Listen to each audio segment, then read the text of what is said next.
Evangelho, segunda-feira da 12ª semana do tempo comum. O Senhor esteja convosco, Ele está no meio de nós. Proclamação do Evangelho de Jesus Cristo, segundo São Mateus. Glória a vós, Senhor.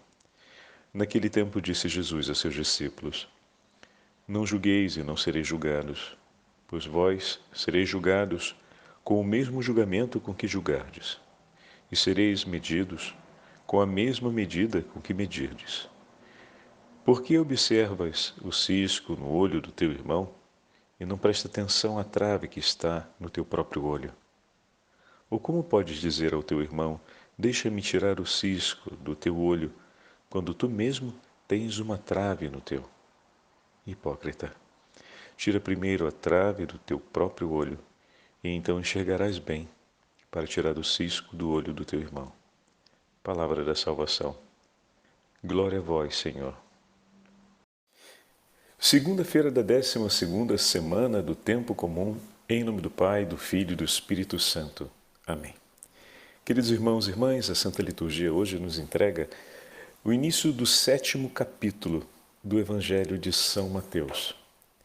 E diante dessa instrução do Senhor aos seus discípulos, mas que ao mesmo tempo também é um chamado ao exercício do discipulado, né?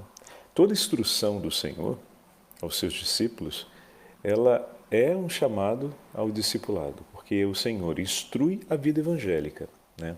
Ao seguimento da missão que lhe foi entregue pelo Pai.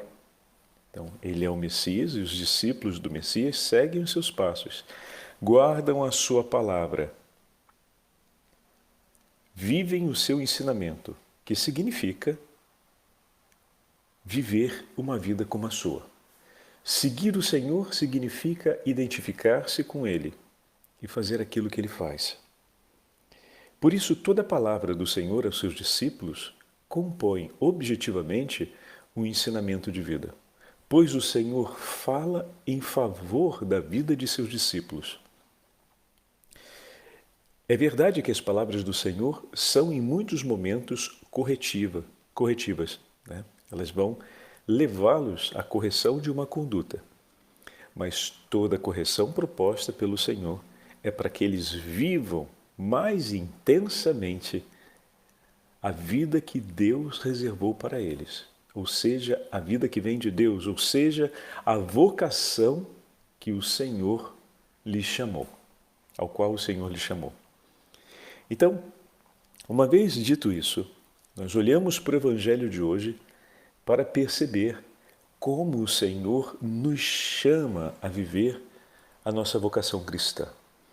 Nos chama a colocar em prática aquilo que é seu, ou seja, o ensinamento do Evangelho, a vida evangélica, de maneira que o nosso coração tenha por medida, referência, e vou acrescentar mais uma coisa, e gosto, né? Ou seja, no seu querer, goste de fazer aquilo que é agradável a Deus. Então, posto isso, nós vamos entrar no Evangelho, mas não sem antes colocar essa referência. Hoje a Igreja celebra duas memórias que são importantes para nós. No cânon romano, que é a primeira oração eucarística, quando fazemos a citação dos mártires, aparecem dois mártires, João e Paulo, que não são o apóstolo São Paulo e o apóstolo São João Evangelista. Mas os mártires João e Paulo, que vêm junto com Cosme e Damião, são dois mártires do IV século, mais ou menos no ano 360, 362, naquele espaço, que foram martirizados sob o governo do imperador Juliano, em um momento de perseguição bem específico.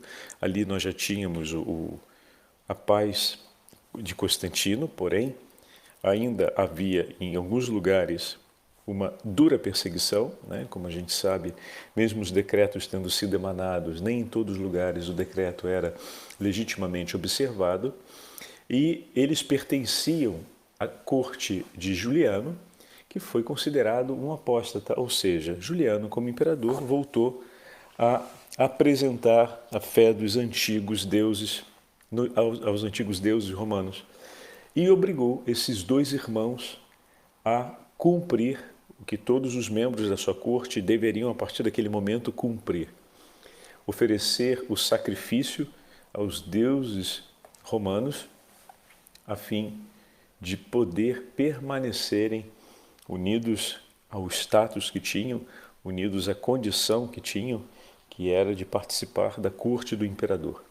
Então, para não perderem os privilégios da vida e para não perderem o status social, eles precisavam cumprir o que o imperador obrigou, que era sacrificar aos deuses. Mas naquele momento, os dois irmãos, João e Paulo, não aceitaram a normativa e isso, em ato de fúria, levou outros a rebelarem-se também contra a apostasia do imperador e, desse modo, para que servisse de exemplo de intimidação, eles foram condenados à morte. Então não bastava serem destituídos do título de honra e de nobreza que passavam a adquirir por estarem na corte do imperador, mas seriam agora também, como se diz, seriam executados para que, desse modo, as demais pessoas não cumprissem o mesmo ato que eles estavam cumprindo. E assim foram martirizados esses dois irmãos. Por isso o testemunho público deles, num período de apostasia da fé cristã por parte do imperador, se tornou um testemunho forte e significativo, que mais tarde vai entrar no cânon romano para ser sempre lembrado na primeira oração eucarística, quando se faz a citação do elenco dos mártires. Agora sabemos um pouco mais daqueles dois mártires, João e Paulo, que aparecem junto com os mártires Cosme e Damião, dentro do cânon romano. Além desses dois irmãos, o outro testemunho que nos acompanha hoje de santidade é do padre José Maria Escrivá, São José Maria Escrivá, o fundador do Opus Dei. Hoje nós celebramos a sua memória. Um santo sacerdote que atravessou o período da Grande Guerra Civil Espanhola, onde foram perseguidos e mortos centenas de sacerdotes e religiosos. Agora, há poucos dias, o Santo Padre, se eu não me engano, declarou como beatos os mártires, que é um grupo de sacerdotes e religiosos que foram executados em meio a essa perseguição na Guerra Civil Espanhola. Um momento muito brutal e terrível da nossa história recente, por volta de 1900, a guerra acaba em 1939, então antes do início da Segunda Guerra Mundial, mas ela inicia-se, se não me engano, pelos idos do 1932, ali que se torna mais aguerrida a perseguição e depois eclode toda essa onda de brutalidade e ferocidade contra a igreja e contra os religiosos.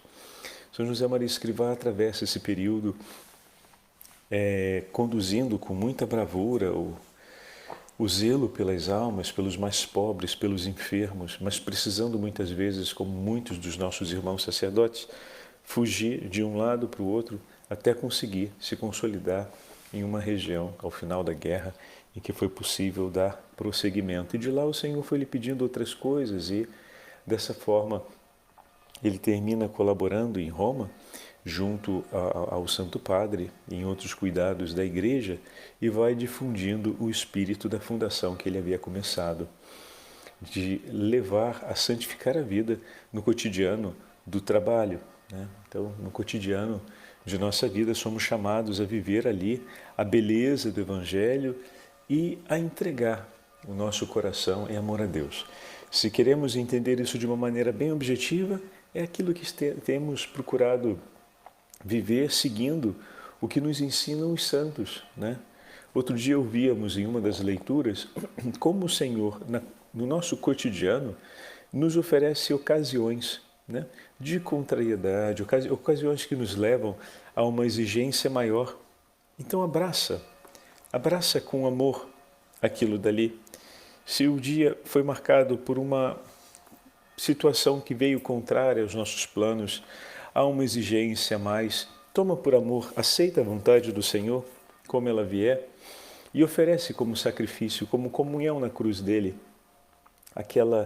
aquele dissabor daquele dia, aquela exigência a mais, aquele momento onde talvez o corpo está um pouco mais frágil, mas abraça sobretudo diariamente a alegria de seguir o teu Senhor, de ouvir o teu Senhor, né? De entregar a sua vida pelo seu Senhor. Então, essa é a inspiração de base que está na fundação do Opus Dei, um grande chamado para o nosso tempo, a todos os batizados a darem a excelência da própria vida ao Senhor, né?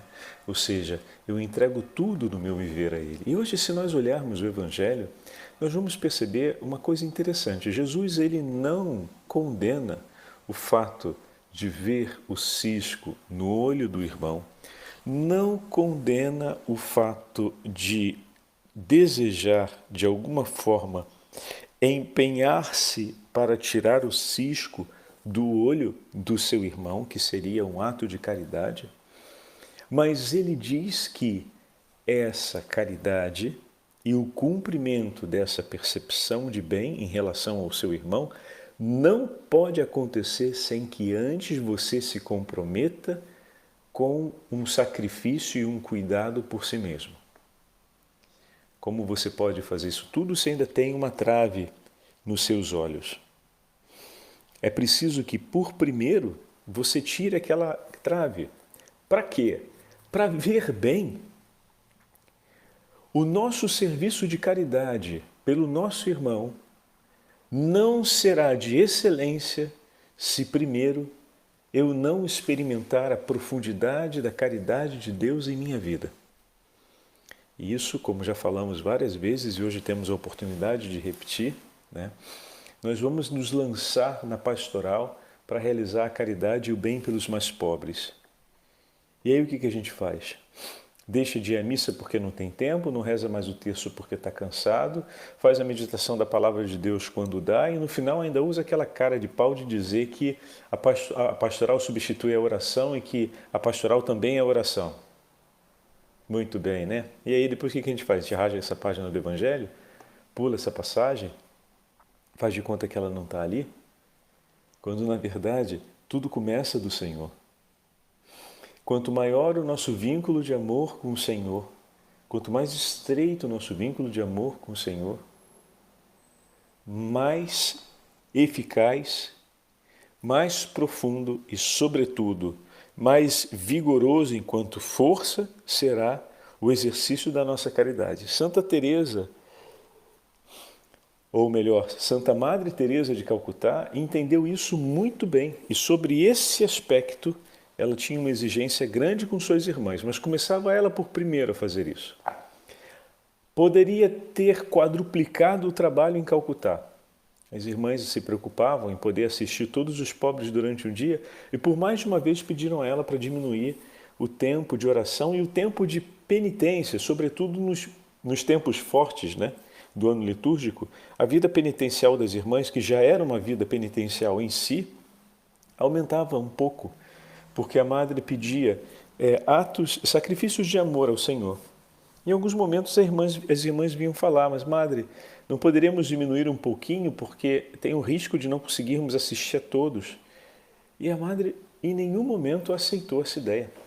Pelo contrário, ela ia ainda mais ao recolhimento de oração para que as irmãs não viessem a menos sobre essa tentação. Que ela não viesse essa tentação a diluir o vigor do amor no coração delas.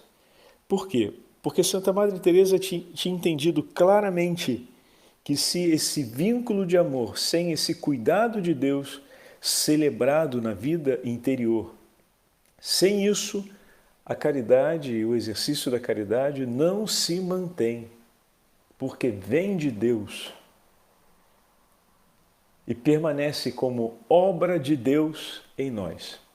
Aquilo que nós oferecemos é daquilo que estamos cheios. Então, se eu não permito que Deus cuide de mim, se eu não vivo essa caridade acontecendo na minha vida, eu não vou saber oferecê-la em favor do próximo.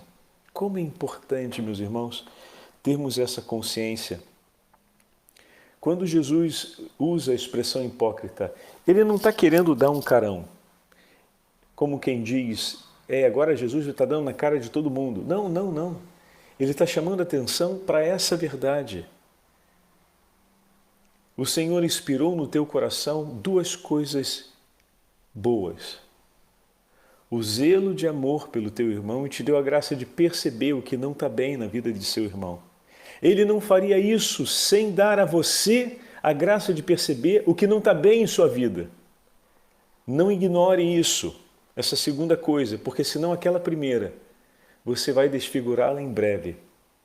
O Senhor te deu a graça de ver o que está presente no teu irmão e que não está bem, para cuidar dele, para cuidar do teu irmão, para ajudá-lo a se levantar e a ser firme, e a crescer, a melhorar. Só que isso pode se perder muito rapidamente, porque o Senhor, junto com isso, te deu a graça de perceber também o que não está bem na sua vida.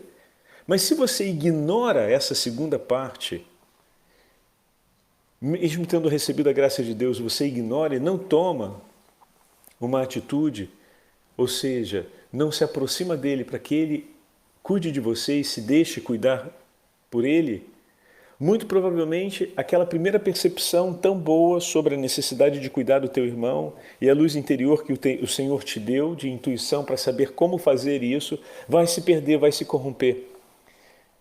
Vai acabar perdendo a sua direção e vai se tornar uma matéria mesquinha, ou então muito pouco eficaz no cuidado com o outro. Porque o Senhor não dá uma graça sem considerar outra.